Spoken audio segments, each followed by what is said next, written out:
এক নাম্বার জগতের নাম আলামুল আরওয়াহ, রূহের জগৎ। রূহের জগৎটা কেমন জগৎ? আল্লাহ পাক রব্বুল আলামিন এই গোটা পৃথিবীর মানুষগুলাকে সৃষ্টি করার পূর্বে আল্লাহ পাক রব্বুল আলামিন ইচ্ছা পোষণ করলেন, আল্লাহ পাক রব্বুল আলামিন দুনিয়ার জমিনে ইনসান পাঠাবেন, ইনসান তৈরি করবেন। ফেরেশতাদেরকে ডেকে বললেন, ও ফেরেশতারা, আমি দুনিয়ার জমিনে ইনসান পাঠাবো, মানুষ পাঠাবো। ফেরেশতারা বললেন, আয় আমাদের রব, আপনি কি দুনিয়াতে মারামারি, কাটাকাটি, রাহাজানি, রক্তপাত, এগুলো বিশৃঙ্খলা তৈরি দেখতে চান নাকি? আল্লাহ পাক বললেন, না না না না ফেরেশতারা, আমি এটা চাই না। ফেরেশতারা বললেন, আল্লাহ, আপনি যে ইনসান পাঠাবেন, ওই মানুষগুলোও দুনিয়ার জমিনে যাওয়ার পর তারাও তো এভাবে মারামারি করবে, রক্তপাত ঘটাবে, তারা একে অপরকে হত্যা করবে, একে অপরের বিরোধ করবে, একে অপরের মারামারি করে রক্তাক্ত পরিবেশ তৈরি করবে। তাদেরকে বানিয়ে কি লাভ? আপনার ইবাদত করার জন্য, আপনার গোলামি করার জন্য, আপনার দাসত্ব করার জন্য, আপনার ইবাদত বন্দেগী করার জন্য, আপনার জিকির আজকার করার জন্য, আপনার হুকুম আহকাম মানার জন্য আমরা ফেরেশতারাই তো যথেষ্ট, তারপরেও কেন আবার ইনসান পাঠাবেন? আল্লাহ পাক বললেন, ও আমার ফেরেশতারা, ও আমার ফেরেশতারা, ইন্নী আ'লামু মা লা তা'লামুন, নিশ্চয় আমি আল্লাহ যা জানি তোমরা তা জানো না। সুবহানাল্লাহ। আমার আল্লাহ পাক রব্বুল আলামিন ফেরেশতাদেরকে ডেকে বললেন, ও আমার ফেরেশতারা, আমি দুনিয়ার জমিনে ইনসান পাঠাবো, মানুষ তৈরি করব, মাখলুক পাঠাবো। তারা শ্রেষ্ঠ মাখলুক হবে, তাদেরকে আমি শ্রেষ্ঠত্ব দিয়ে পাঠাবো। তারা যদি সারা জীবন গুনাহ করে না কেন, আমি আল্লাহর কাছে যদি তাওবাতুন নাসুহা করে তওবার মতো তওবা করি, আমি আল্লাহর কাছে যদি একটা সিজদা দিয়ে তার জীবনের সমস্ত গুনাহগুলোকে একত্রে গাঁঠুরে বেঁধে আমি আল্লাহর কাছে তওবা করে ফিরে আসে, আমি আল্লাহ পাক রব্বুল আলামিন আমার বান্দার জীবনের সব গুনাহ মাফ করে দেব। সুবহানাল্লাহ। বাইর গিয়া কইেন না, বাড়ির গিয়া কইেন, কেন বলে তো বিল উঠবো, মিটারের বিল উঠে না। একটু জোরে বলা যাবে কি সুবহানাল্লাহ? আর একটু জোরে বলা যাবে কি সুবহানাল্লাহ? আল্লাহ পাক রব্বুল আলামিন এই সিদ্ধান্ত গ্রহণ করলেন। এবার আল্লাহ পাক রব্বুল আলামিন কুন ফায়াকুন, তিনি দুটি অক্ষরের মালিক। তিনি যদি বলেন কুন, হও, ফায়াকুন, তার সাথে সাথে সংগঠিত হয়ে যায়। সুবহানাল্লাহ। হে মাইক, ঘুমায়ও না, তুমি ওয়াজ শুনো, একটু বাড়াও, আর একটু বাড়াও। আমার প্রিয় ভাইয়েরা, আল্লাহ পাক রব্বুল আলামিন এবার সিদ্ধান্ত নিলেন, দুনিয়াতে মানুষ পাঠাবেন, আপনাকে আমাকে পাঠাবেন। পরিকল্পনা কার? বাধা দিছে কারা? ফেরেশতারা। বাধা দিছে কারা? ফেরেশতাদেরকে আল্লাহ পাক রব্বুল আলামিন জ্ঞান দিয়ে দিলেন, ইন্নী আ'লামু মা লা তা'লামুন, নিশ্চয় আমি আল্লাহ যা জানি তোমরা তা জানো না। আমার বান্দা দুনিয়ার জমিনে গিয়ে আমি আল্লাহর ইবাদত বন্দেগী করবে, গুনাহ যদি করেও আমার বান্দা যদি তওবা করে আমি আল্লাহর কাছে ফিরে আসে, আমি আল্লাহ আমার বান্দার জীবনের সব গুনাহ মাফ করে দেব।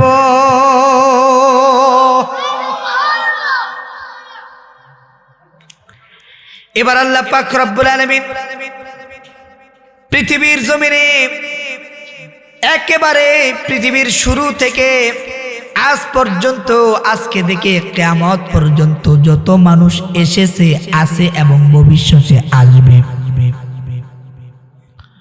যত মানুষ ভবিষ্যতে এসেছিল, অতীতে এসেছিল, বর্তমানে আছে, ভবিষ্যতেও যারা আসবে, প্রত্যেকটা মানুষের রূহটাকে আল্লাহ পাক রব্বুল আলামিন একত্রে সৃষ্টি করে দিলেন। একসাথে সৃষ্টি করে একটা মাঠের মধ্যে একত্রিত করলেন আল্লাহ পাক রব্বুল আলামিন। এবার প্রত্যেকের জবান থেকে ওয়াদা নিচ্ছেন। আল্লাহ পাক বলছেন আলাস্তু বিরব্বিকুম। গভীর মনোযোগ কথা। আল্লাহ পাক বলছেন আলাস্তু বিরব্বিকুম, আমি কি তোমাদের রব নই? আল্লাহ পাক রব্বুল আলামিন যখন প্রশ্ন করেছেন, আপনি আমি যারা বসে আছি প্রত্যেকেই কিন্তু আল্লাহর প্রশ্নের উত্তর দিয়েই দুনিয়ার জমিনে এসেছি, ঠিক কিনা? মনে আসেনি? কি উত্তর দিলেন? মনে আছে? আল্লাহ পাক জিজ্ঞেস করলেন আলাস্তু বিরব্বিকুম, ও বান্দা আমি কি তোমাদের রব নই? আমরা সকলে সমস্বরে একসাথে এক বাক্যে পৃথিবীর জমিনে যত মানুষ পূর্বে এসেছিল, বর্তমান আছে, ভবিষ্যতে যারা আসবে, সবাই একসাথে একত্রিত হয়ে এক বাক্যে বলেছিলাম ক্বালু বালা ক্বালু বালা ক্বালু বালা।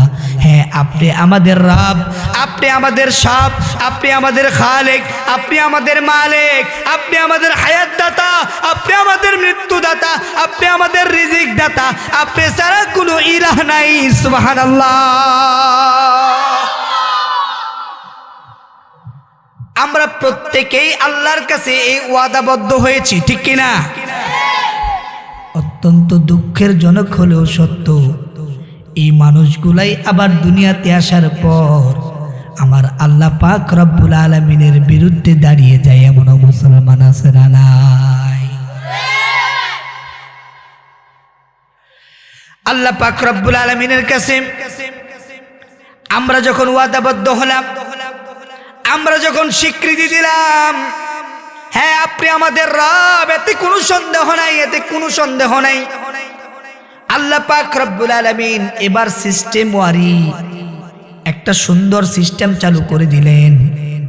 ছেলেদের, পুরুষদের শুক্রাণু, মায়েদের ডিম্বাণু দুটিকে একসাথে করে মায়ের গর্ভের ভিতরে একটি সুন্দর প্যাকেটের ভিতরে, হাই সিকিউরিটি ওয়ালা একটা প্যাকেট মায়ের গর্ভের ভিতরে আল্লাহ পাক রব্বুল আলামিন সৃষ্টি করলেন। এবং সেই মায়ের গর্ভের ভিতরে হাই সিকিউরিটি ওয়ালা সেই প্যাকেটের ভিতরে পুরুষের ডিম্বাণু, পুরুষের শুক্রাণু আর মায়েদের ডিম্বাণুকে একসাথে করে এক ফোঁটা পানি থেকে আপনাকে আমাকে আল্লাহ পাক রব্বুল আলামিন কত সুন্দর করে বানালেন, কত সুন্দর করে বানালেন। ও মানুষ, কিসের বড়াই করো, কিসের ক্ষমতার বড়াই করো, কিসের অর্থের বাহাদুরি দেখাও, কিসের ক্ষমতার বাহাদুরি দেখাও? আল্লাহ পাক রব্বুল আলামিন বলছেন খুলিকাল ইনসানু দাঈফা, আল্লাহ মানুষ সৃষ্টি করেছেন দুর্বল করে, দুর্বল করে। কেমন দুর্বল? পানির মতো দুর্বল তুমি, তোমার কোনো শক্তি নাই। আমার আল্লাহ তোমাকে যে শক্তি দিয়েছেন ওই শক্তির ছাড়া তোমার নিজস্ব কোনো শক্তি তোমার নাই।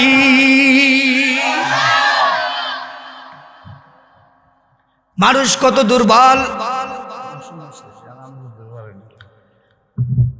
মানুষ কত দুর্বল চিন্তা করে দেখুন। মাত্র সবে মাত্র এক ফোঁটা পানি থেকে আল্লাহ পাক রব্বুল আলামিন আপনাকে আমাকে সৃষ্টি করেছেন। সে মায়ের গর্ভের ভিতরে একটি হাই সিকিউরিটি ওয়ালা একটা প্যাকেটের ভিতরে আপনাকে আমাকে সেখানে রিজার্ভ করলেন। দুনিয়ার কোন জাম সেখানে প্রবেশ করতে পারে না, দুনিয়ার কোন ভাইরাস সেখানে প্রবেশ করতে পারে না। মায়ের গর্ভের ভিতরে একটা সন্তানকে আল্লাহ পাক রব্বুল আলামিন ফেরেশতা দ্বারা পরিচালিত করে আস্তে আস্তে করে 2 মাস, 2.5 মাস, 3 মাস পর্যন্ত যখন হয়ে যায়, তখন সেই দেহটার ভিতরে আল্লাহ পাক রব্বুল আলামিন রূহটাকে ঢুকায়া দেন। সুবহানাল্লাহ। 4 মাস 5 মাস হয়ে যায়, 6 মাস হয়ে যায়। আল্লাহ পাক রব্বুল আলামিন ওই সন্তানটার মাথাটা তৈরি করেন, হাত পা গুলো তৈরি হয়ে যায়, মুখগুলো তৈরি হয়ে যায়, চেহারা তৈরি হয়ে যায়, চক্ষু তৈরি হয়ে যায়, এত সুন্দর কান তৈরি হয়ে যায়, গোটা দেহটা স্ট্রাকচারটা দাঁড়িয়ে যায়। ওই মায়ের গর্ভের ভিতরে ওই বাচ্চাটাকে পাকাপুক্ত করে পরিপক্ক করে দুনিয়াতে আসার সময় যখন হয়, 10 মাস অতিক্রম করে মায়ের গর্ভের মাধ্যমে একটা সিস্টেম ওয়ারি আল্লাহ পাক রব্বুল আলামিন আপনাকে আমাকে দুনিয়ার জমিনে ভূমিষ্ঠ করে দেয়। হে রাসূল তোমায় ভালোবাসি,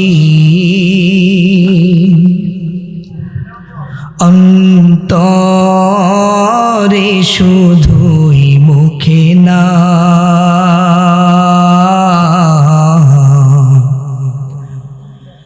জান্নাতের আশায় নই হে রাসূল, জাহান্নাম কেউ ডরি না,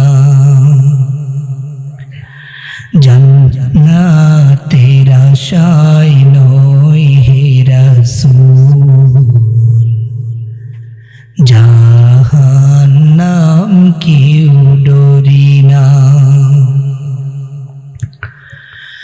তোমায় পাওয়ার আশায়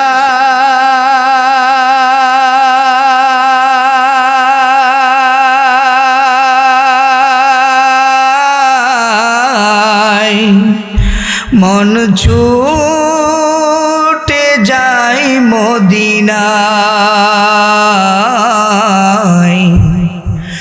তোমায় পাওয়ার আশায় মন ছুটে যায় মদিনায়, এ আশিকে দিদার দাও না, আর দূরে থাকিও না। হে রাসূল তোমায় ভালোবাসি, অন্তরে শুধুই মুখে না, জান্নাতের আশায় নই হে রাসূল, জাহান্নাম কেউ ডরি না। বলেন আমার সাথে, জান্নাতের আশায় নই হে রাসূল, জাহান্নাম কেউ ডরি না। হে রাসূল তোমায় ভালোবাসি, অন্তরে শুধুই মুখে না, জান্নাতের আশায় নই হে রাসূল,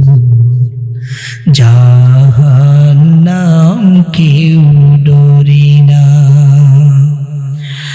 আল্লাহ তাআলা আমাদের এই মোহাব্বত ভালোবাসাকে কবুল করুন। আমরা সবাই পড়ি আমিন।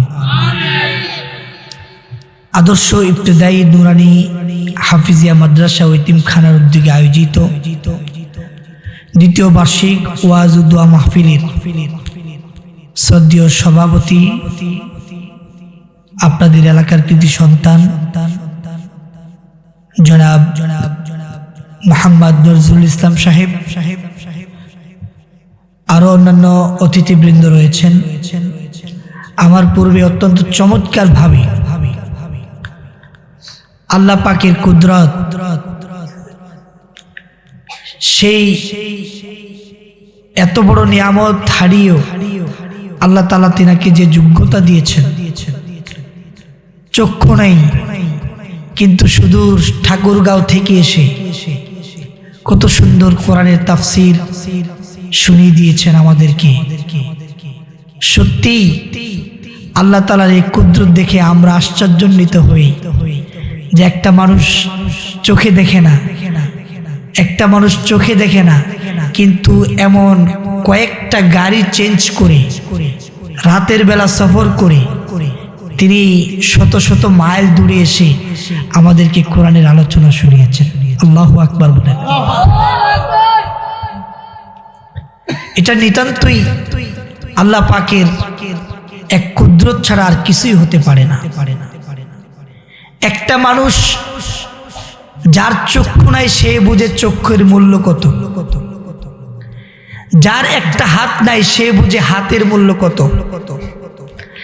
যার দুটো কানে শুনতে পায় না সে বুঝে কানের মূল্য কত, যার একটা জিহ্বা নাই সে বুঝে জিহ্বার মূল্য কত, যার মুখের দাঁতগুলো একটাও নাই সে বুঝে দাঁতের মূল্য কত, যার দুটি পা নাই সে বুঝে পায়ের মূল্য কত।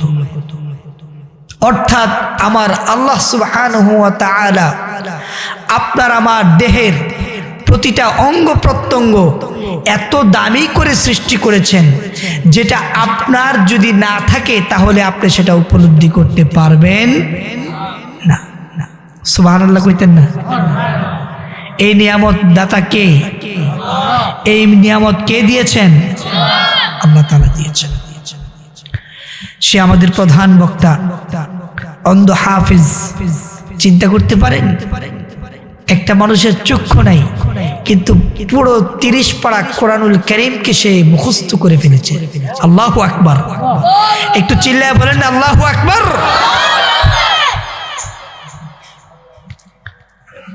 কোরআনে হাফিজ, কত সুন্দর তাফসির করে আল্লাহ কত সুন্দর কণ্ঠ দিয়েছেন। এই সব কিছুর নিয়ামতের মালিক কে? একটু জোরে বলতে হবে কে? সে আল্লাহ পাকের শুকরিয়া আমরা আদায় করতে পারবো ইনশাআল্লাহ।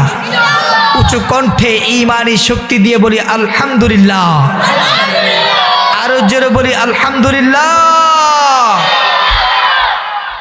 সম্মানিত উপস্থিতি, আমরা সেই মহান সত্তার কালিমাতুশ শুকর আদায় করছি, যিনি আপনাকে আমাকে অত্যন্ত মেহেরবানি করে, দয়া করে, মায়া করে সুস্থ রেখে মাটির মানুষ মাটিতে বসার মতো মন মানসিকতা দিয়ে যিনি আপনাকে আমাকে এখানে আসার তৌফিক দিয়েছেন, সেই মহান রব্বে কারীমের দরবারে অন্তরের অন্তরস্থল থেকে সবটুকুন শ্রদ্ধা এবং ভালোবাসা দিয়ে কালিমাতুশ শুকর আদায় করে পড়ছি আলহামদুলিল্লাহ।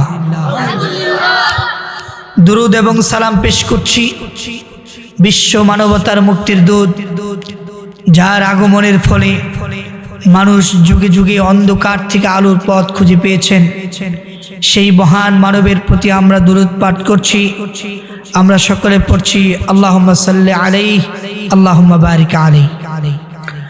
সম্মানিত উপস্থিতি, আপনাদেরকে বেশি কষ্ট দেব না ইনশাআল্লাহ। আমি আপনাদের এলাকারই কৃতি সন্তান, আপনাদের সুপরিচিত মানুষ, আপনাদের কাছের মানুষ, আপনাদের হৃদয়ের মানুষ। এই এলাকায় আমার অনেক বিচরণ। এই নজরুল ভাইয়ের মাহফিলে প্রতি বছর আমি আলোচনা করি। গত বছর মিস্টেক হয়েছে, আমার দূরে একটা মাহফিল ছিল, সেজন্য ওনার এখানে আসতে পারিনি। কিন্তু প্রতি বছর এই বছর নিয়ে আমার 3 বার আসা। আল্লাহ তাআলা আমাদের প্রত্যেকটি মাহফিলকে কবুল করুন, আমরা সবাই পড়ি আমিন। আপনারাও আমার হৃদয়ের মানুষ। এই তুলাতুলির মানুষকে আমি অন্তর থেকে ভালোবাসি, কারণ এই তুলাতুলির বহু মানুষ আমার দারুল ইকরাম মডেল মাদ্রাসায় সম্পৃক্ত। আমাদেরকে ভালোবাসেন।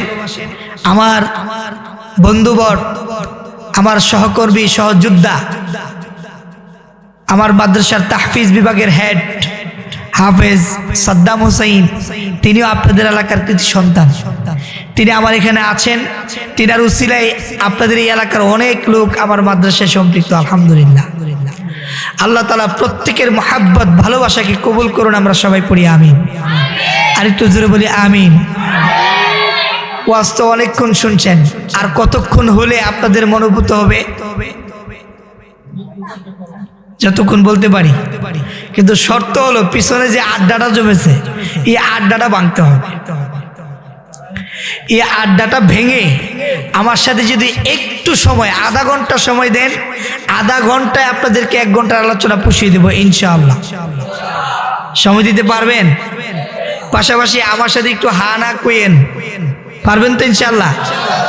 শেষে কিন্তু একটা খাউন আছে, জানেন সবাই? জানে না? তা আমি সেটা জানিয়ে দেই। শেষে কিন্তু একটা বাইরানি আছে। কি আছে? বাইরানি না, বাইরাই দিত না, খাওয়াইবো আর কি, বিরিয়ানি খাওয়াইবো। নজরুল ভাই দাওয়াত দিয়েছে আপনাদেরকে, বিরিয়ানি খাওয়াবে। শেষে আমরা মজা করে খাবো, কিন্তু তার আগে আমরা আমাদের জীবনকে পরিশুদ্ধ করার জন্য, জীবনকে ইসলাহের উদ্দেশ্যে নসিহামূলক কিছু কথা ইনশাআল্লাহ আমরা শুনবো ইনশাআল্লাহ, আল্লাহ যদি তৌফিক দেয়। সবাই রাজি আছি ইনশাআল্লাহ? কারা কারা রাজি আছে একটু হাতটা তুলি তো দেখি। সবাই দেখি কতটুকু জোর আছে। লিল্লাহি তাকবীর, লিল্লাহি তাকবীর, নারে তাকবীর। আল কোরআনের আলো, আল হাদিসের আলো, ইসলাম আছে যেখানে, শয়তান আছে যেখানে। মাশাআল্লাহ, আল্লাহ কবুল করুক বলি আমিন। শরীর একটু গরম হয়েছে না? তাজা হয়েছে নি? তো এবার আলোচনা শুরু হোক নাকি? সম্মানিত ভাইরা আমার, আমরা এখানে যারা বসে আছি, আমরা কেউ কিন্তু আজ থেকে 50-60 বছর, 70-100 বছর আগে আমরা কিন্তু কেউ এখানে এই জমিনে ছিলাম? আমাদের কোনো পরিচয় জানা ছিল? অস্তিত্ব, বংশ পরিচয়, আমার নামের পরিচয়, আমার বাবার নামের পরিচয় আজকে আছে। আবার ঠিক 100 বছর পরে আস্তে আস্তে আপনাকে আমাকে মানুষ ভুলে যাবে। এটাই দুনিয়ার নিয়ম, সিস্টেম। আল্লাহ পাক রব্বুল আলামিন আমাদেরকে দুনিয়াতে একটি ভিশন এবং মিশন দিয়ে আল্লাহ তাআলা পাঠিয়েছেন। তোমাদেরকে আমি একটা উদ্দেশ্যে পাঠিয়েছি। কি উদ্দেশ্য? আল্লাহ পাক বলছেন, বিসমিল্লাহির রহমানির রহিম, ওয়ামা খালাকতুল জিন্না ওয়াল ইনসা ইল্লা লিয়াবুদুন।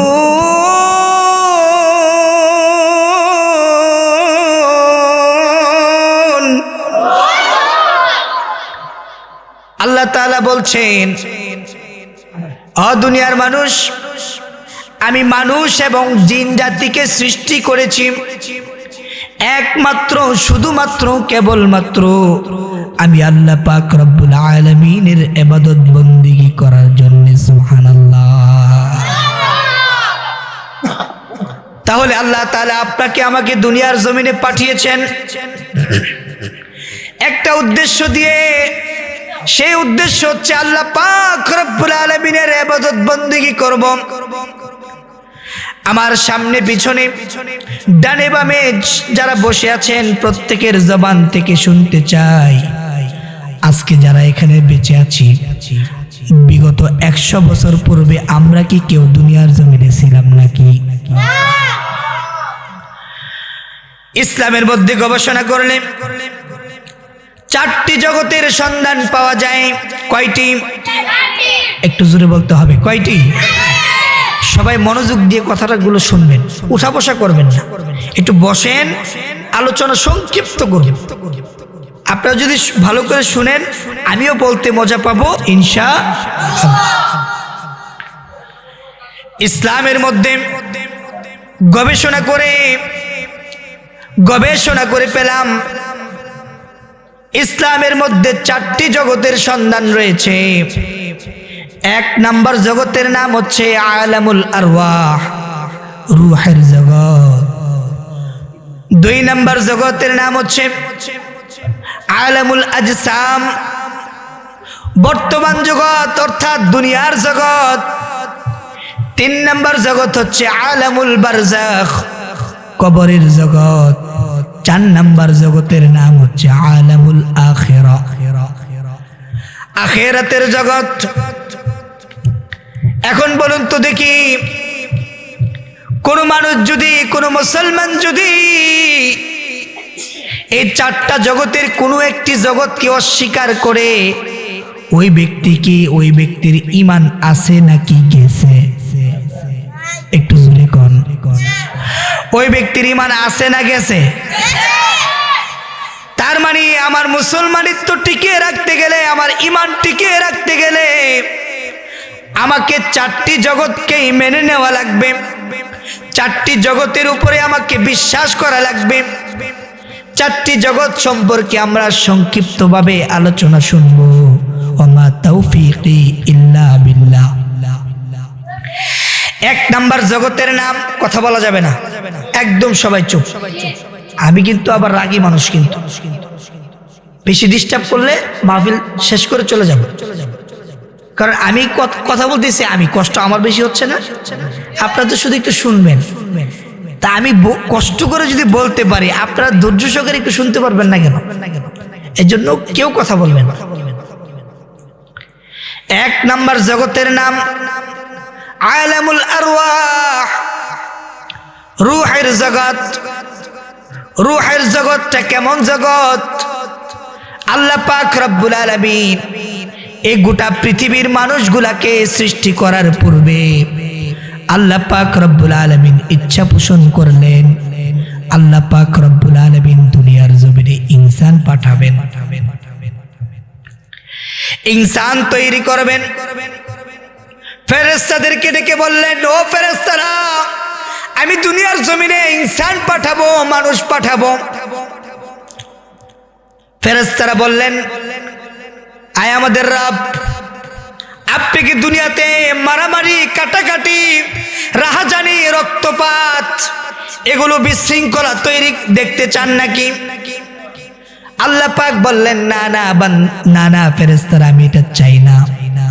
ফেরেশতারা বললেন, আল্লাহ, আপনি যে ইনসান পাঠাবেন, ওই মানুষগুলোও দুনিয়ার জমিনে যাওয়ার পর তারাও তো এইভাবে মারামারি করবে, রক্তপাত ঘটাবে, তারা একে অপরকে হত্যা করবে, একে অপরের বিরোধ করবে, একে অপরের মারামারি করে রক্তাক্ত পরিবেশ তৈরি করবে। তাদেরকে বানিয়ে কি লাভ?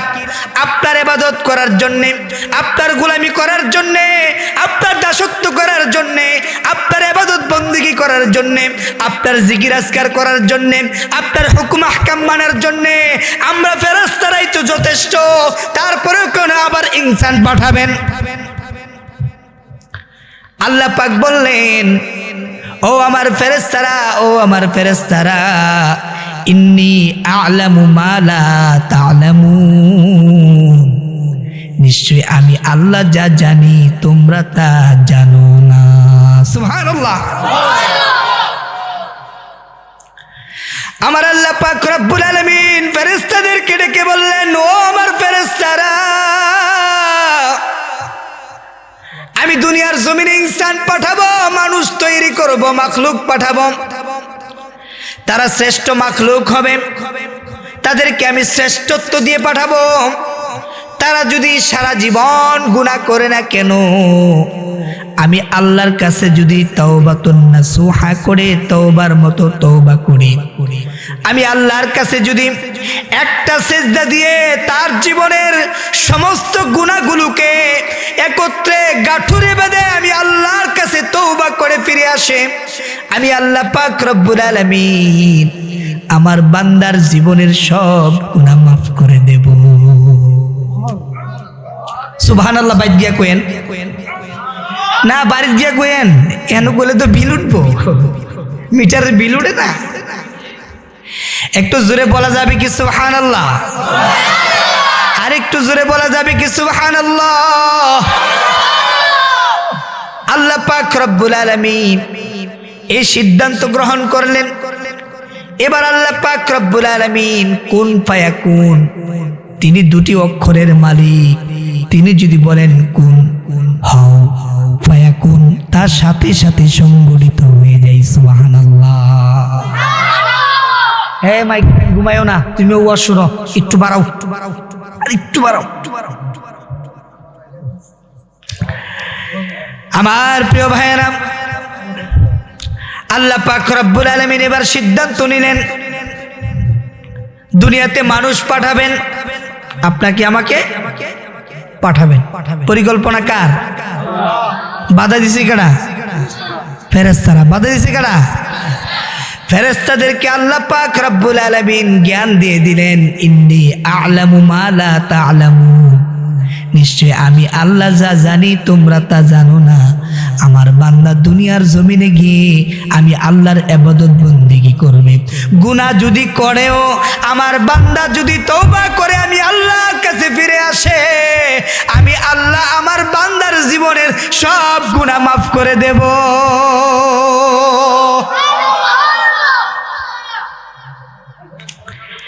এবার আল্লাহ পাক রব্বুল আলামিন পৃথিবীর জমিনে একেবারে পৃথিবীর শুরু থেকে আজ পর্যন্ত, আজকে থেকে কিয়ামত পর্যন্ত যত মানুষ এসেছে, আছে এবং ভবিষ্যতে আসবে, যত মানুষ ভবিষ্যতে এসেছিল, অতীতে এসেছিল, বর্তমানে আছে, ভবিষ্যতেও যারা আসবে, প্রত্যেকটা মানুষের রূহটাকে আল্লাহ পাক রব্বুল আলামিন একত্রে সৃষ্টি করে দিলেন। একসাথে সৃষ্টি করে একটা মাঠের মধ্যে একত্রিত করলেন আল্লাহ পাক রব্বুল আলামিন। এবার প্রত্যেকের জবান থেকে ওয়াদা নিচ্ছেন, ওয়াদা নিচ্ছেন। আল্লাহ পাক বলছেন, আলাস্তু বিরব্বিকুম। গভীর মনোযোগ কথা। আল্লাহ পাক বলছেন, আলাস্তু বিরব্বিকুম, আমি কি তোমাদের রব নই? আল্লাহ পাক রব্বুল আলামিন যখন প্রশ্ন করেছেন, আপনি আমি যারা বসে আছি প্রত্যেকেই কিন্তু আল্লাহর প্রশ্নের উত্তর দিয়েই দুনিয়ার জমিনে এসেছি, ঠিক কি না? মনে আসেনি? কি উত্তর দিচ্ছেন?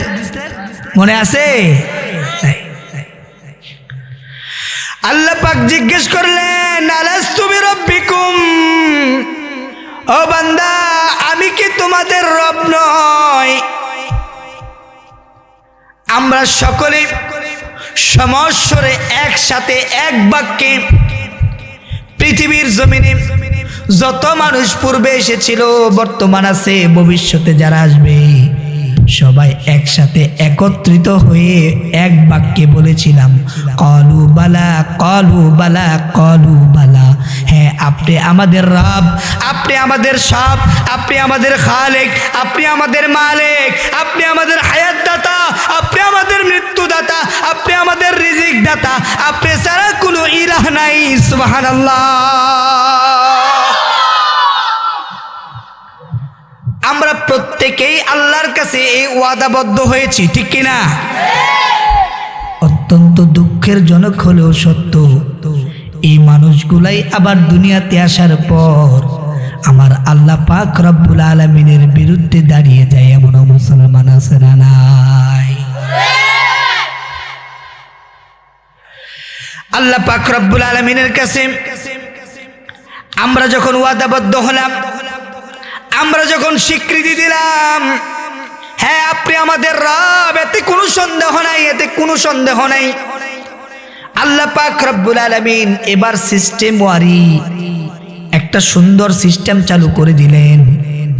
ছেলেদের, পুরুষদের শুক্রাণু, মায়েদের ডিম্বাণু দুটিকে একসাথে করে মায়ের গর্ভের ভিতরে একটি সুন্দর প্যাকেটের ভিতরে, হাই সিকিউরিটি ওয়ালা একটা প্যাকেট মায়ের গর্ভের ভিতরে আল্লাহ পাক রব্বুল আলামিন সৃষ্টি করলেন।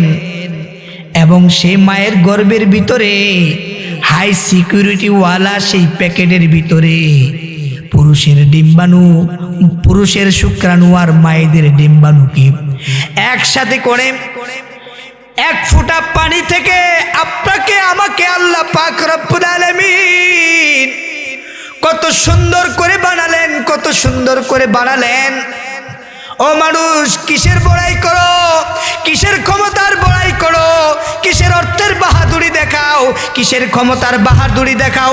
আল্লাহ পাক রব্বুল আলামিন বলছেন, খুলিকাল ইনসানু দাঈফা, আল্লাহ মানুষ সৃষ্টি করেছেন দুর্বল করে, দুর্বল করে।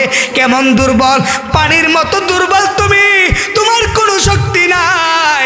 আমার আল্লাহ তোমাকে যে শক্তি দিয়েছেন ওই শক্তির ছাড়া তোমার নিজস্ব কোনো শক্তি তোমার নাই।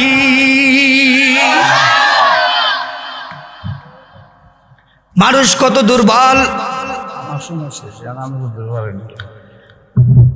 মানুষ কত দুর্বল চিন্তা করে দেখুন। মাত্র সবে মাত্র এক ফোঁটা পানি থেকে আল্লাহ পাক রব্বুল আলামিন আপনাকে আমাকে সৃষ্টি করেছেন। সে মায়ের গর্ভের ভিতরে একটি হাই সিকিউরিটি ওয়ালা একটা প্যাকেটের ভিতরে আপনাকে আমাকে সেখানে রিজার্ভ করলেন। দুনিয়ার কোনো জার্ম সেখানে প্রবেশ করতে পারে না, দুনিয়ার কোনো ভাইরাস সেখানে প্রবেশ করতে পারে না। মায়ের গর্ভের ভিতরে একটা সন্তানকে আল্লাহ পাক রব্বুল আলামিন ফেরেশতা দ্বারা পরিচালিত করে আস্তে আস্তে করে 2 মাস 2.5 মাস 3 মাস পর্যন্ত যখন হয়ে যায় তখন সেই দেহটার ভিতরে আল্লাহ পাক রব্বুল আলামিন রূহটাকে ঢুকায়া দেন। সুবহানাল্লাহ। 4 মাস 5 মাস হয়ে যায়, 6 মাস হয়ে যায়, আল্লাহ পাক রব্বুল আলামিন ওই সন্তানটার মাথাটা তৈরি করেন, হাত পা গুলো তৈরি হয়ে যায়, মুখগুলো তৈরি হয়ে যায়, চেহারা তৈরি হয়ে যায়, চক্ষু তৈরি হয়ে যায়, এত সুন্দর কান তৈরি হয়ে যায়, গোটা দেহটা স্ট্রাকচারটা দাঁড়িয়ে যায়। ওই মায়ের গর্ভের ভিতরে ওই বাচ্চাটাকে পাকাপুক্ত করে পরিপক্ক করে দুনিয়াতে আসার সময় যখন হয় 10 মাস অতিক্রম করে মায়ের গর্ভের মাধ্যমে একটা সিস্টেম ওয়ারি আল্লাহ পাক রব্বুল আলামিন আপনাকে আমাকে দুনিয়ার জমিনে ভূমিষ্ঠ করে দেয়। 10 মাস পর্যন্ত আল্লাহ পাক রব্বুল আলামিন ফেরেশতার মাধ্যমে তাকে নিয়ন্ত্রণ করেন, লালিত পালিত করেন। দুনিয়াতে আসার পর ওই বাচ্চাটা দুনিয়াতে আসার পর সে দুনিয়ার কোনো জিনিস খাইতে পারে না। আল্লাহ পাক রব্বুল আলামিন ওই বাচ্চার জন্য মায়ের স্তনের মধ্যে দুধ রিজার্ভ করে রেখে দেন। সুবহানাল্লাহ কইতেন না? এই দুধের মধ্যে আল্লাহ পাক রব্বুল আলামিন এমন কোনো পুষ্টি নাই, এমন কোনো পুষ্টি নাই যা বাচ্চার জন্য উপকারী না। সমস্ত পুষ্টি দিয়ে আল্লাহ পাক রব্বুল আলামিন সেই দুধটা সৃষ্টি করলেন। বাচ্চা যদি ওই দুধ খায়, দুধ খেতে খেতে দেখবেন আস্তে আস্তে সেই বাচ্চাটা বড় আকৃতি ধারণ করে, ঠিক কিনা? এবার যখন বড় হয় দুনিয়ার ফল ফলাদি খায়, আল্লাহর অসংখ্য অগণিত নিয়ামত ভক্ষণ করে ওই মানুষটা যখন বড় হয়ে যায় তখন সেই মানুষটা আল্লাহ পাক রব্বুল আলামিনকে ভুলে যায়। এর চাইতে দুর্ভাগ্য আর কিছুই হতে পারে না, কিছুই হতে পারে না। দুঃখ লাগে তখন যখন যেই মানুষকে আল্লাহ পাক রব্বুল আলামিন এত এত নিয়ামত দিয়ে এত নিয়ামত দিয়ে বেষ্টন করে রেখেছেন, অসংখ্য অগণিত নিয়ামত রাজি তাকে দান করেছেন, এত হালাল রিজিক, এত সুন্দর সুন্দর নিয়ামতের রিজিকের ব্যবস্থা করে দিয়েছেন যে আল্লাহ, সে আল্লাহর যখন তাকবীর তোলা হয়, নারে তাকবীর, আল্লাহু আকবার যখন স্লোগান তোলা হয় তখন সেই স্লোগানের মধ্যে জঙ্গির সন্দেহ খোঁজা শুরু করে দেয়। এমনও মুসলমান আছে না নাই? কেন কেন কেন? আসমান এবং জমিনের মালিককে আল্লাহ, সৃষ্টিকর্তাকে আল্লাহ, तमाम পৃথিবীর মালিককে আপনার আমার মালিককে। তাহলে আল্লাহু আকবার ধ্বনি যখন তোলা হয় সেখানে আবার জঙ্গি সন্দেহ কেন তোলা হয়? এই প্রশ্ন আজকে দিতে হবে, ঠিক কিনা? এর জবাব দেওয়া লাগবে। আল্লাহর কাছে তো আপনি ওয়াদাবদ্ধ হয়ে এসেছেন। আপনার রব আল্লাহ, আপনার খালেক আল্লাহ, আপনার মালিক আল্লাহ, সব কিছু তিনি। দুনিয়াতে আসার পর আপনি যখন ক্ষমতার বাহাদুরি পেয়ে যান, অর্থের মালিক হয়ে যান, বাড়ি গাড়ির মালিক হয়ে যান, সম্পত্তির মালিক হয়ে যান, আপনি যখন শক্তিশালী হয়ে যান, সমাজের বড় নেতা হয়ে যান, সমাজের বড় বিত্তশালী হয়ে যান, তখন আল্লাহকে ভুলে যান। আল্লাহকে তো ভুলে নেই, আবার সেই আল্লাহর তাকবীর তুললে সেই তাকবীরের মধ্যেও রাজাকারের গন্ধ খোঁজা শুরু করে দেয়, ঠিক কিনা? না না বন্ধুরা, আল্লাহ পাক রব্বুল আলামিনের তাকবীরকে নিয়ে যদি কেউ কটূক্তি করে, সন্দেহ করে, ওই ব্যক্তি কখনো ইমানদার তো দূরের কথা, মুসলমানই তার থাকে না, ঠিক কিনা? এই জন্য প্রিয় ভাইরা আমার, দুনিয়াতে চলে আসলাম। 2 নম্বর হচ্ছে আলামুল আজসাম, দুনিয়ার জগৎ। এই দুনিয়ার জগৎটাকে আল্লাহ পাক রব্বুল আলামিন এত সুন্দর করে বানালেন, এত সুন্দর করে তৈরি করলেন। এই আসমান জমিন, এর ভিতরে হাজার হাজার মাখলুকাত আছে না নাই? এই হাজার হাজার মাখলুকাত, তার মধ্যে সর্বশ্রেষ্ঠ মাখলুকাত হচ্ছে মানুষ। আল্লাহ পাক রব্বুল আলামিন এই মানুষকে সর্বশ্রেষ্ঠত্ব দান করেছেন। ওই মানুষগুলার উপকারের জন্য তামাম পৃথিবীর সব কিছু আল্লাহ তৈরি করে দিয়েছেন। সুবহানাল্লাহ। এই যে আমরা হাওয়া খাই, অক্সিজেন গ্রহণ করি, অক্সিজেন কি আমরা কেউ দেখি নাকি? অক্সিজেন কেউ দেখেন? কিন্তু অক্সিজেন আছে এটা বিশ্বাস করি না।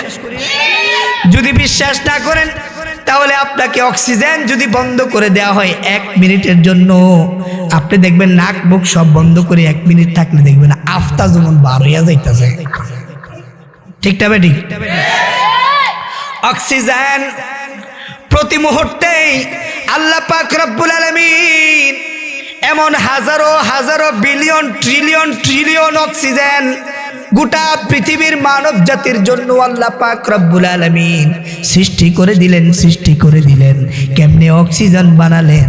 আল্লাহ পাক রব্বুল আলামিন ওই গাছের খাদ্যটা বানায় দিলেন। আপনার আমার ভিতর থেকে যেই কার্বন ডাই অক্সাইড বের হয় সেটাকে গাছের খাদ্য বানায় দিয়া ওই গাছ আবার আপনার আমার জন্য অক্সিজেন ছেড়ে দিচ্ছে। সেই অক্সিজেন আমরা গ্রহণ করে আমরা জীবন আহরণ করছি। সুবহানাল্লাহ। সে অক্সিজেন যদি না থাকতো তাহলে মানুষগুলা একেবারে শ্বাস বন্ধ হয়ে মানুষগুলা মারা যেত, ঠিক কিনা? তাহলে বলেন তো অক্সিজেনের মালিক কে? আল্লাহ। এই জোরে বলতে হবে কে? আল্লাহ। তাহলে বলুন তো দেখি এই বাতাসের মালিক কে? আসমানের মালিক কে? জমিনের মালিক কে? তামাম পৃথিবীর মালিক কে? তাহলে আইনটা চলবে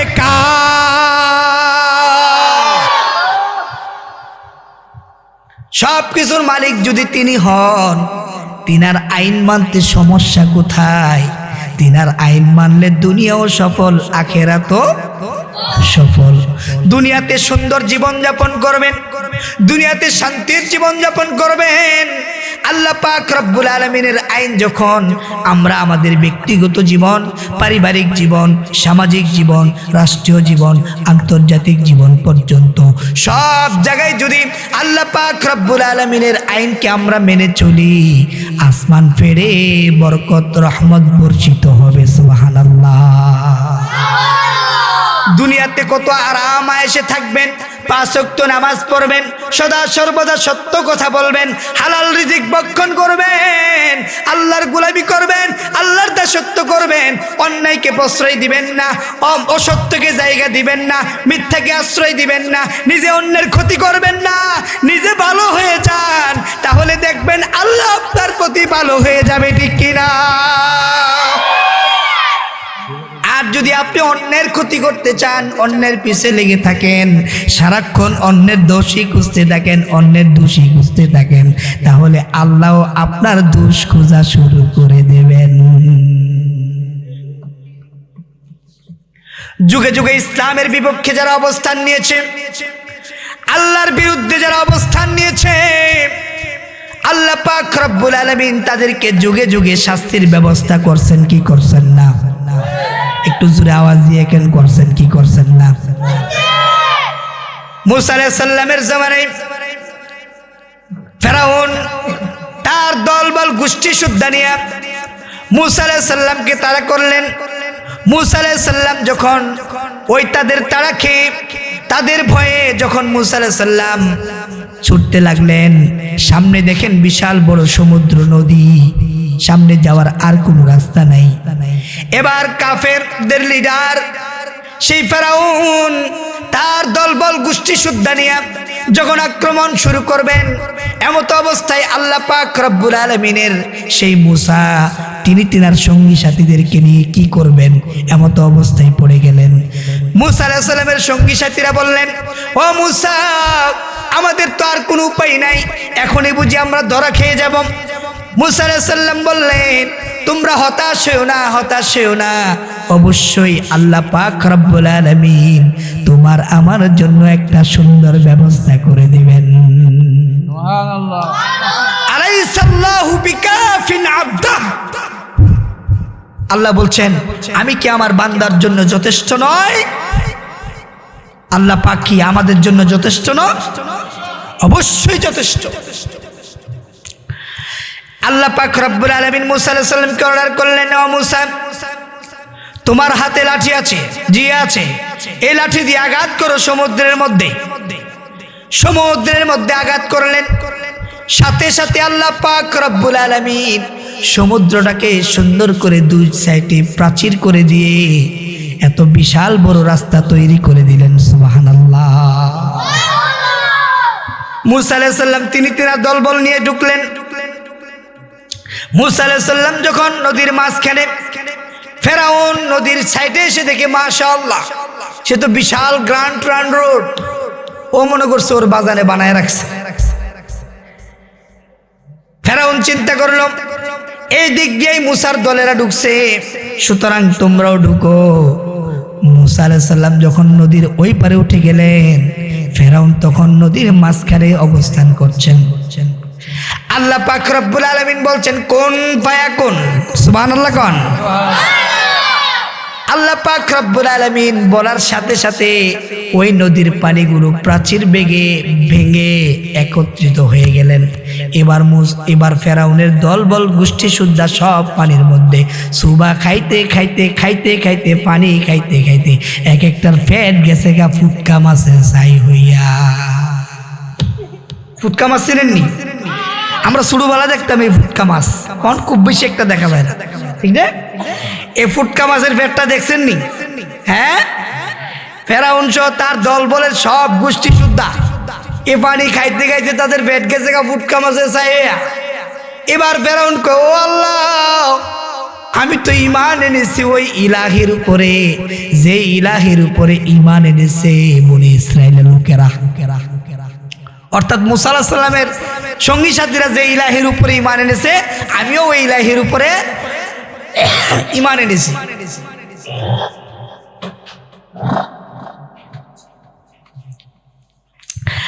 আল্লাহ পাক রব্বুল আলামিন বলেন, আল আন, এখন, লাকাদ আসাইতা ক্বাবলু ওয়া কুনতা মিনাল মুফসিদিন, তুই তো বড় সন্ত্রাসী।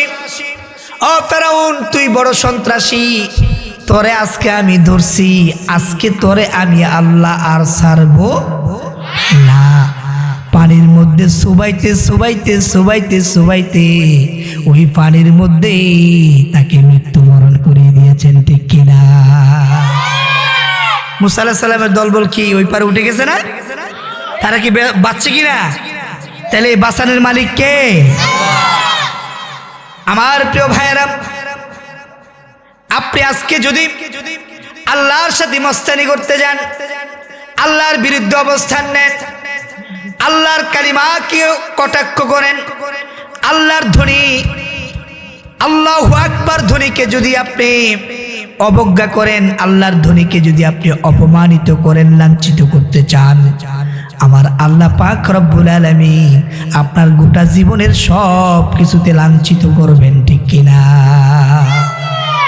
বিগত সনে আমরা দেখেছি 17 বছর যারা ইসলামের বিরুদ্ধে অবস্থান নিয়েছে, কালিমার বিরুদ্ধে যারা অবস্থান নিয়েছে, কোরআনের বিরুদ্ধে যারা অবস্থান নিয়েছে, আল্লাহ রাসূলের বিরুদ্ধে যারা অবস্থান নিয়েছে, আলেম উলামাদের বিরুদ্ধে যারা অবস্থান নিয়েছে, টুপিকে যারা কুত্তার মাথায় দিয়ে অপমান করেছে, আল্লাহ তাদেরকে দেশ থেকে বের করে দিয়েছে, ঠিক কিনা?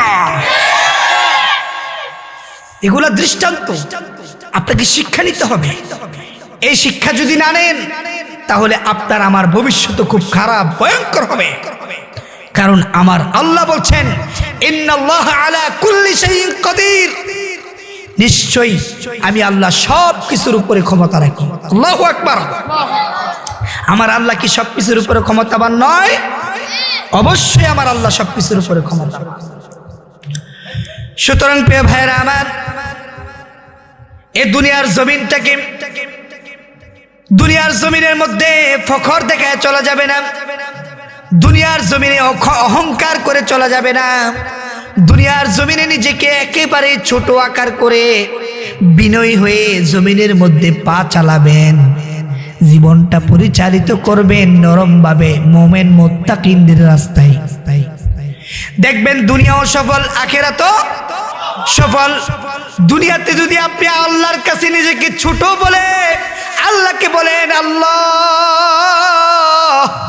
আমি তো নগণ্য গুনাহগার বান্দা, আমার তেমন কোনো কিছুই ইবাদত বন্দেগী নাই, আমার কোনো আমল আখলাক নাই, ডানে তাকালেও গুনাহ দেখি, বামে তাকালেও গুনাহ দেখি, সামনে তাকালেও গুনাহ দেখি, পেছনে তাকালেও গুনাহ দেখি, ও আল্লাহ গুনাহ দিয়ে ভরপুর করে ফেলেছি, নেকের দিকে তাকাইলে জান্নাতের আশা করতে পারি না, আল্লাহ গুনাহের দিকে তাকাইলে জাহান্নাম ছাড়া কিছুই দেখি না। ও আল্লাহ আমি তো তোমার গোলাম, আমি তো তোমার পাপিষ্ঠ বান্দা, ও আল্লাহ আমি তো তোমার গুনাহগার বান্দা, তোমার নাম গফফার, তুমি তোমার নামেই পরিচয় দিয়েছো তুমি ক্ষমাশীল। আল্লাহ গো তুমি আমার জীবনের সব গুনাহ মাফ করে দাও, আমার জীবনে আর কোনো দিন গুনাহ করব না। আল্লাহর কাছে যদি দুটি চোখের পানি ছেড়ে দিয়ে আল্লাহকে কেঁদে কেঁদে আপনি যদি বলতে পারেন, ও আল্লাহ আমি তো তেমন কিছুই বলতে পারি না, কি ভাষায় বললে তুমি খুশি হবে সেটাও জানি না, আল্লাহ তবু তোমার কাছে ছাড়া আর কোনো দরবার নাই, ও আল্লাহ আর কোথাও তো ক্ষমা পাওয়ার জায়গা নাই, আল্লাহ জীবনে কত ওয়াক্ত নামাজ ছেড়ে দিয়েছি, কত রোজা ছেড়ে দিয়েছি, কত অন্যায় করেছি, কত মিথ্যা কথা বলেছি, কত জুলুম করেছি, আল্লাহ তোমার ছাড়া আর কোনো জায়গা নাই, তুমি আমাকে ক্ষমা করে দাও, আমাকে মাফ করে দাও। আমার আল্লাহর ওয়াদা হচ্ছে, ইয়া আইয়ুহাল্লাযীনা আমানু তুবু ইলাল্লাহ, তুবু ইলাল্লাহ, তুবু ইলাল্লাহ তাওবাতান নাসুহা। আবার আল্লাহ ডেকে বলেন, ও ইমানদার, ও গোলাম, ও আমার বান্দা, জীবনে গুনাহ করেছো পাহাড় পরিমাণ সম পরিমাণ, কোনো সমস্যা নাই, কোনো অসুবিধা নাই, তওবা করে আমি আল্লাহর কাছে ফিরে আসো, আমি তোমার জীবনের সব গুনাহ মাফ করে দেব। এভাবে যদি আমরা বলতে পারি, আল্লাহ পাক রব্বুল আলামিন দুনিয়ার জমিনটাকে সুন্দর করে দিবেন আপনার আমার জন্য। আল্লাহ পাক রব্বুল আলামিন সুন্দর ব্যবস্থাপনা তৈরি করে দিবেন, হালাল রিজিকের ব্যবস্থা করে দিবেন, আপনার স্বাস্থ্যকে সুস্থ করে দিবেন, সুন্দর জীবন পরিচালিত হবে। দুনিয়ার জীবনটা যখন এভাবে পরিচালিত করতে পারবেন, 3 নম্বর হচ্ছে আলামুল বারজাখ, কবরের জগৎ। দুনিয়ার জীবন যদি ইবাদত বন্দেগীতে কাটাতে পারেন, কবরের জগৎটাকেও আল্লাহ পাক রব্বুল আলামিন আপনার আমার জন্য সহজ করে দিবেন। সুবহানাল্লাহ। কবর এমন একটা জগৎ, একটু চিন্তা করে দেখবেন এই কবরটা কত ভয়ঙ্কর বিষয়। আমার জীবদ্দশায় আমি দেখেছি, আমার এক দাদা, তিনি একা একা চলতে পারেন না, এখনো জীবিত। তিনি শুধু বলেন, আমার জানি কেমন ভয় হয়, ভয় হয়, একা একা থাকলেই কেমন জানি ভয় করে। তিনি খালি ভীত অবস্থায়, ভীত সন্ত্রস্ত অবস্থায় থাকেন সারাক্ষণ সময়।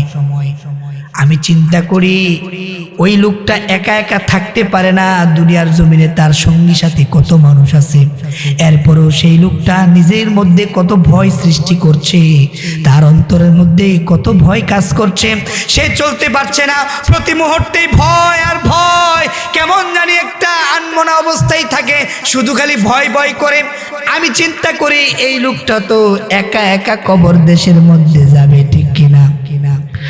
এখন দুনিয়া দুনিয়াতে কত মানুষ আছে, এত এত মানুষ থাকা সত্ত্বেও ওই লোকটা ভয়ের মধ্যে থাকে। যখন কবরের মধ্যে একা একা চলে যাবে, তখন সেই মানুষবিহীন, জানালাবিহীন, দরজাবিহীন, আলোবিহীন, একেবারে সব কিছু দিয়ে চাপটি মেরে একেবারে আবৃত করে দেয়া হবে। দুনিয়ার সাথে কোনো সম্পর্ক নাই। হায় হায়, কেমন একটা জগৎ, অন্ধকার জগৎ। ওই জগতের মধ্যে, ওই কবরের মধ্যে, ওই কবরের মধ্যে একা একা থাকা লাগবে। যেই কবরের মধ্যে কোনো মশারি নাই, যেই কবরের মধ্যে কোনো দরজা নাই, যেই কবরের মধ্যে কোনো জানালা নাই, যেই কবরের মধ্যে সঙ্গ দেওয়ার মতো কেউ নাই, যেই কবরের মধ্যে আশপাশে কেউ নাই, যেই কবরের মধ্যে দুনিয়ার জন্য, যাদের জন্য এত কিছু করলাম, তাদের সঙ্গী সাথী কেউ নাই, কেউ নাই। একা একা কবরের মধ্যে, অন্ধকার, আলো নাই, বাতি নাই, কিছুই নাই, কেউ নাই, জিজ্ঞাসা করার কেউ নাই। ও আব্দুল্লাহ, ও আব্দুর রহমান, কবর দেশের মধ্যে তোমার কি অবস্থা? এই খবরটা নেওয়ার মতো কেউ নাই। ওই একা একা কবরের মধ্যে কেমনে থাকবারে মানুষ? একটু নিজের মধ্যে চিন্তা করছো নি? ওই কবরের মধ্যে তো তোমাকে সবাই শুয়ে দিয়ে আসবে, একা একা শুয়ে দিয়ে আসবে। তোমার যখন দেহ থেকে রূহটাকে নিয়ে যাওয়া হবে, তোমার দেহটার আর কোনো মূল্য নাই।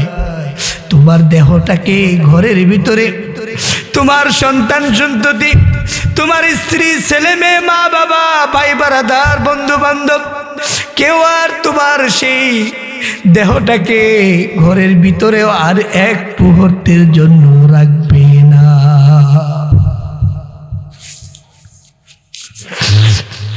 ওই কবরে একা একা কেমনে থাকবা রে মানুষ, কেমনে থাকবা? একবার কি একটু ভেবে চিন্তে দেখছুনি? নিজের মধ্যে একটু অনুশোচনা করে দেখো, চোখটা বন্ধ করে একটু খেয়াল করো, চোখটা বন্ধ করে একটু অনুভব করো। দুনিয়াতে কত আলো, কত বাতাস, কত মানুষ, কেউ আমাদেরকে ছেড়ে যায় না। কিন্তু অন্ধকার জগতের মধ্যে কেউ নাই, কেউ নাই, একটা লাইটও নাই, লাইট জ্বালাবার কেউ নাই। অন্ধকার কবরের মধ্যে একা একা শুয়ে থাকা লাগবে।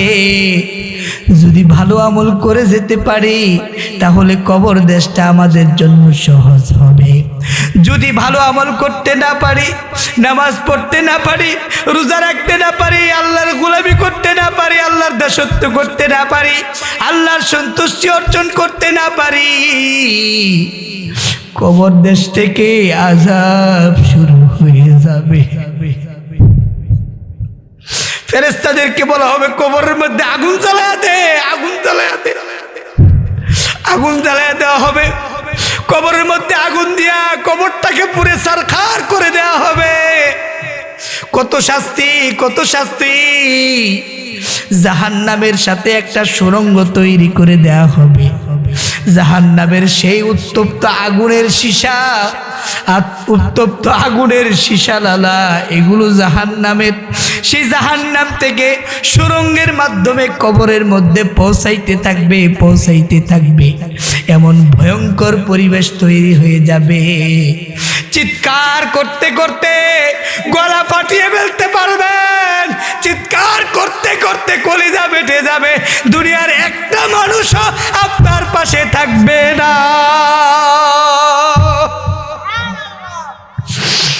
সেখান থেকে বাঁচতে হলে দুনিয়াতে যতদিন বেঁচে আছেন সেখান থেকেই সিদ্ধান্ত নেওয়া লাগবে।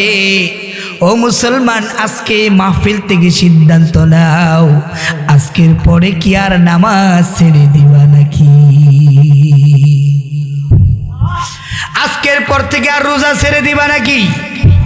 সামনে তো রোজা আসতেছে, ক্ষমা পাওয়ার একটা উত্তম মাস, এত উত্তম মাস জীবনে কয়জনের ভাগ্যে জুটে? এত সুন্দর পবিত্র মাহে রমাদানুল মুবারক কারীম আসছে, সেই রমজানের জন্য প্রস্তুতি গ্রহণ করেন। রমজান মাসে নিজের সমস্ত গুনাহগুলোকে গাঁঠুরি বেঁধে প্রতিদিন তাহাজ্জুদ নামাজ পড়ে সিজদায় পড়ে দুটি চোখের পানি ছেড়ে দিয়ে আল্লাহকে ডেকে ডেকে বলুন, আল্লাহ আমার জীবনে যত গুনাহ করেছি সমস্ত গুনাহের জন্যে তোমার কাছে ক্ষমা চাই। আমার আল্লাহর ওয়াদা হচ্ছে আল্লাহ অবশ্যই ক্ষমা করে দিবেন, অবশ্যই ক্ষমা করে দিবেন। কারণ আল্লাহ হচ্ছে গফফার, আল্লাহ রহমান, আল্লাহ রহিম, তিনি পরম করুণাময়, অতি দয়ালু। ওই আল্লাহ পাক রব্বুল আলামিনের দয়ালু চোখ দিয়া যখন তাকাবেন তখন অবশ্যই আমার আল্লাহ পাক রব্বুল আলামিন আপনার আমার জীবনের সমস্ত গুনাহ খাতাগুলো মাফ করে দিবেন। আমি